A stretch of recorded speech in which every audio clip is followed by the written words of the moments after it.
하나님의 말씀은 맛있습니다. 하나님의 말씀은 즐겁습니다. 하나님의 말씀은 생명과 행복을 줍니다. 500독 성경 통독 훈련 원장입니다. 여수 살리는 교회 임기환 목사가 하나님의 말씀을 봉독하고 전하는 시간입니다. 함께 하시면 기적이 일어납니다. 알람을 설정하시고 들으시면 좋겠습니다. 본 방송은 유튜브에서 성경 통독 임기환 검색하시고 구독하시면 계속되는 하나님의 말씀 업데이트를 통해서 은혜 받으실 수 있습니다. 오늘은 시편 138편을 봉독하고 말씀을 전하겠습니다. 138편 다윗의 시. 내가 전심으로 주께 감사하며 신들 앞에서 주께 찬송하리이다. 내가 주의 성전을 향하여 예배하며 주의 인자하심과 성실하심으로 말미암아 주의 이름에 감사하오리니 이는 주께서 주의 말씀을 주의 모든 이름보다 높게 하셨습니다.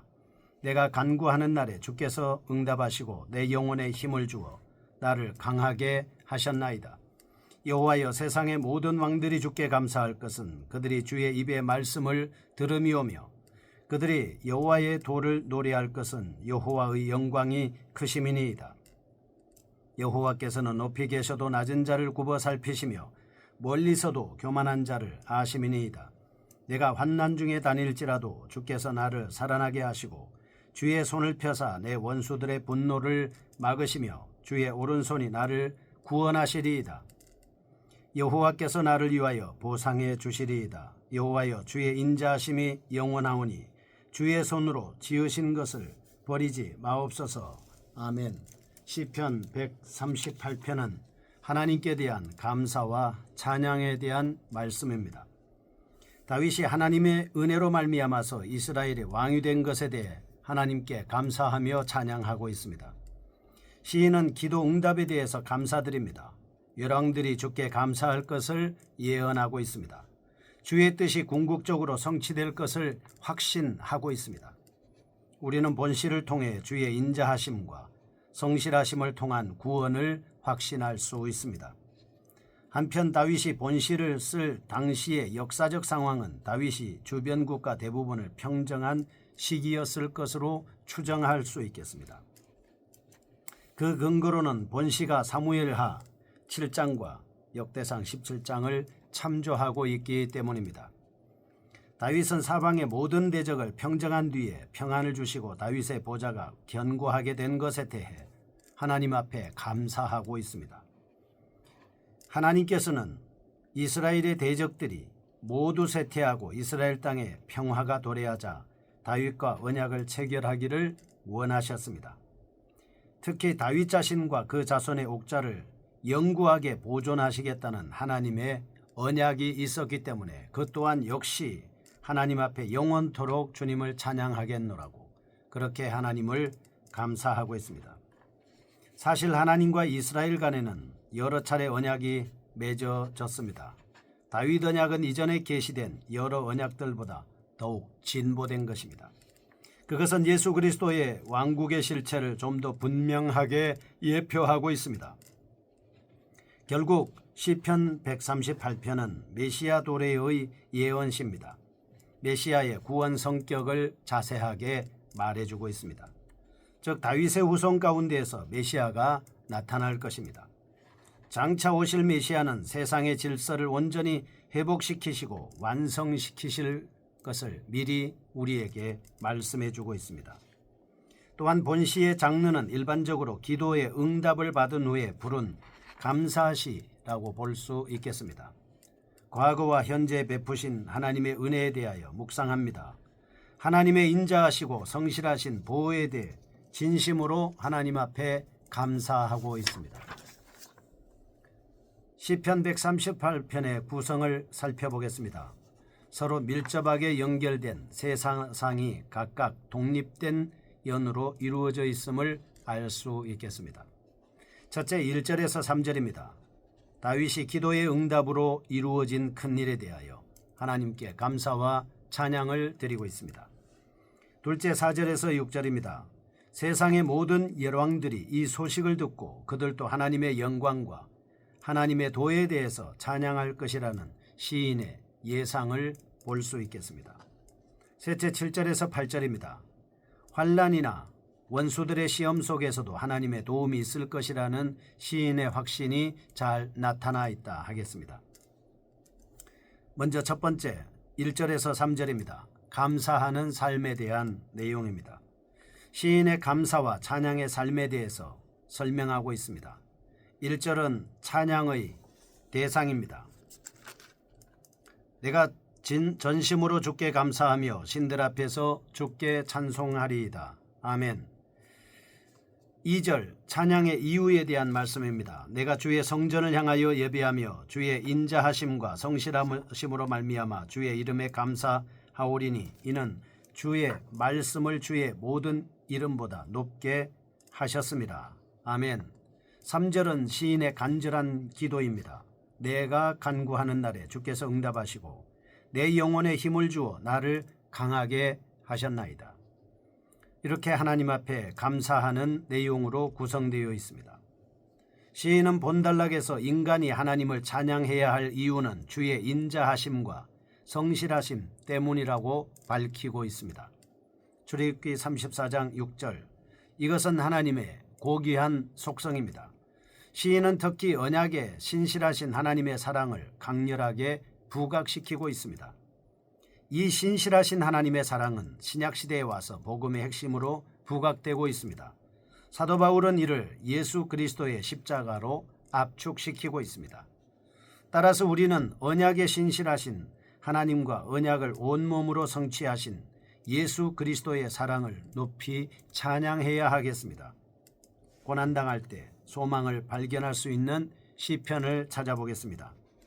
먼저 시편 23편입니다. 낭망한 상태에서 희망을 얻게 합니다. 여호와께서 우리의 목자가 되시면 우리는 사망의 음침한 골짜기로 다닐지라도 해를 두려워하지 않는다 말씀하고 있습니다. 시편 27편 고독과 두려움 가운데서도 용기와 확신을 얻게 하는 시입니다. 시편 46편 위기 가운데서도 담대함을 얻게 하는 시편입니다. 시편 91편 질병과 고통 가운데서 위로를 얻게 하는 말씀입니다. 시편 103편 104편 고난과 외로움 가운데서 찬양할 수 있는 힘을 얻게 하는 것입니다. 시편 107편 염려 가운데서 확신을 얻을 수가 있는 말씀입니다. 시편 138편 환난 중에 강함을 얻게 하는 것이다 알 수 있겠습니다. 시편 139편 환난 가운데서도 하나님을 바라며 기다리게 하는 시편입니다. 우리가 고난당할 때 이렇게 소망을 발견할 수 있는 이런 시편 23편, 27편, 46편, 91편, 103편, 104편, 107편, 138편, 139편 등을 읽을 때 우리는 새로운 희망의 역사를 발견할 수 있습니다. 두 번째 4절에서 6절입니다. 열왕들이 하나님 앞에 감사하는 내용을 볼 수 있겠습니다. 땅의 모든 열왕들도 주를 찬양해야 된다라고 이렇게 말씀하고 있습니다.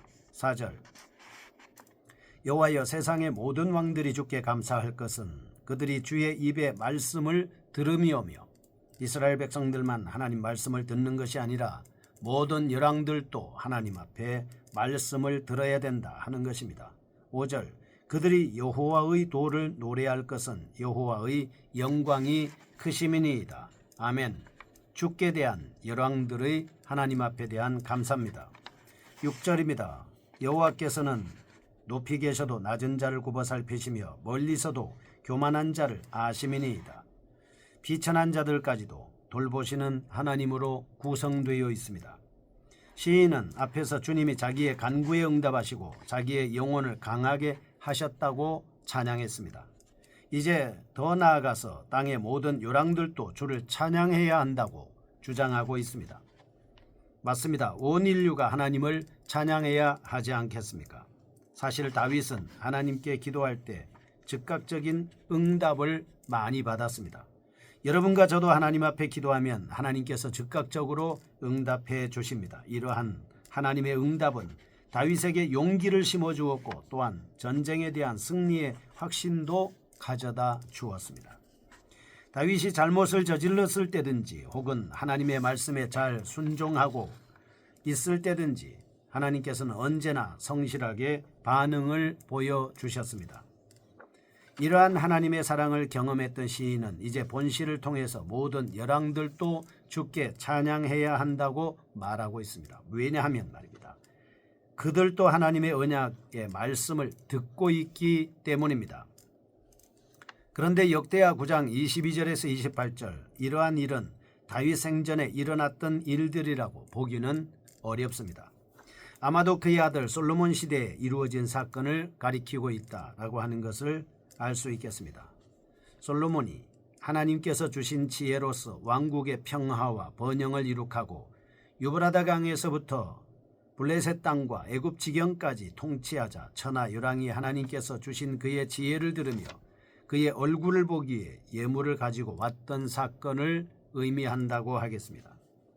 또 나아가서 그리스도께서 이 땅에 오신 후 이루어진 세계적인 복음 전파를 통해서 이방인들이 구원을 얻으며 열왕들이 자신들의 잘못을 회개하고 하나님의 말씀을 순종할 것을 예시하고 있습니다.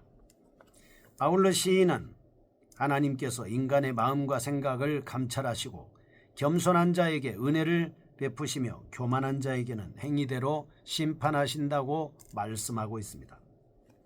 하나님께서는 자신의 비참한 처지와 유한성과 죄를 깨닫고 겸허하게 무릎 꿇는 자에게는 언제나 긍휼과 인자로 대하여 주시는 하나님이십니다. 그러므로 우리는 세상의 열왕들까지도 굴복시키시는 하나님의 권능을 생각해야 합니다. 그리고 언제나 경건한 마음을 가져야 합니다. 하나님의 말씀 앞에서 우리는 겸손히 무릎 꿇고 하나님을 찬양해야 합니다. 이런 자세로 우리가 하나님을 섬기는 것, 이것은 예수를 믿지 않는 사람들까지도 하나님을 경외하며 찬양한다는 이 역사적인 사실을 보면서 우리 모두가 하나님의 말씀에 붙잡혀 든든히 서서 일을 해야 된다라고 하는 것을 알 수 있겠습니다. 7절과 8절 세 번째입니다. 주님의 보호에 대한 확신을 보겠습니다. 7절 내가 환난 중에 다닐지라도 주께서 나를 살아나게 하시고 주의 손을 펴사 내 원수들의 분노를 막으시며 주의 오른손이 나를 구원하시리이다. 8절 여호와께서 나를 위하여 보상해 주시리이다. 여호와여 주의 인자하심이 영원하오니 주의 손으로 지으신 것을 버리지 마옵소서. 아멘. 환난이나 시험 속에서도 변함없는 하나님의 도움을 확신하고 있습니다. 7절 구원에 대한 간구입니다. 8절 완전에 대한 소망으로 구분해 볼 수 있겠습니다. 사실 왕이 되기까지 다윗의 고통은 이루 말할 수 없었습니다. 그러나 다윗의 이러한 경험들은 후에 강력한 확신과 소망을 주는 밑거름이 되기도 했습니다. 본달락은 다윗의 저작한 시편 23편 4절의 내용과도 비슷합니다. 그가 사망의 음침한 골짜기를 다닐지라도 하나님께서는 죽음의 끈을 푸시고 다시 소생시켜 주셨습니다. 수많은 대적들이 음해하려고 시도했지만 그때마다 여호와의 손길이 그를 완벽하게 보호해 주셨습니다. 사울의 집요한 박해와 고통 속에서도 하나님은 그를 건지시고 그가 왕위에 오른 후에도 블레셋을 비롯한 이방의 침략에서 승리할 수 있도록 도와주셨습니다. 온갖 어려움을 극복했던 경험을 소유한 다윗은 앞으로 닥쳐올 환난이나 시험 속에서도 완전하게 보호해달라는 간구와 희망을 표현하고 있습니다. 다윗은 하나님의 위대하신 구원 섭리를 보면서 하나님의 오래 참으심과 변함없는 인자하심을 체험했습니다. 그 결과 범죄한 백성들일지라도 끝까지 버리시지 않는다는 확신을 소유했습니다. 우리는 다음과 같은 사실을 깨달을 수 있습니다. 첫째, 시편 103편 8절 우리는 날마다 주의 인자하심과 성실하심에 대하여 찬양을 드려야 합니다. 둘째, 사도행전 1장 8절 복음이 땅끝까지 전파되도록 세상 모든 사람들이 하나님을 찬양하도록 노력해야 합니다. 셋째, 사단의 치밀한 계략과 함정 속에서도 언제나 성도들을 지켜주시는 하나님께 끊임없는 감사와 찬양을 드려야 합니다. 믿음을 가지고 하나님의 말씀을 붙잡고 끊임없이 주님을 찬양하고 복음을 전하는 저희가 되게 하여 주시옵소서. 예수님의 이름으로 기도합니다. 아멘. 여수 살리는 교회 임기환 목사였습니다. 지금 극동방송을 듣게 하세요. 기적이 일어납니다. 우리는 지금 생명을 전하고 있습니다.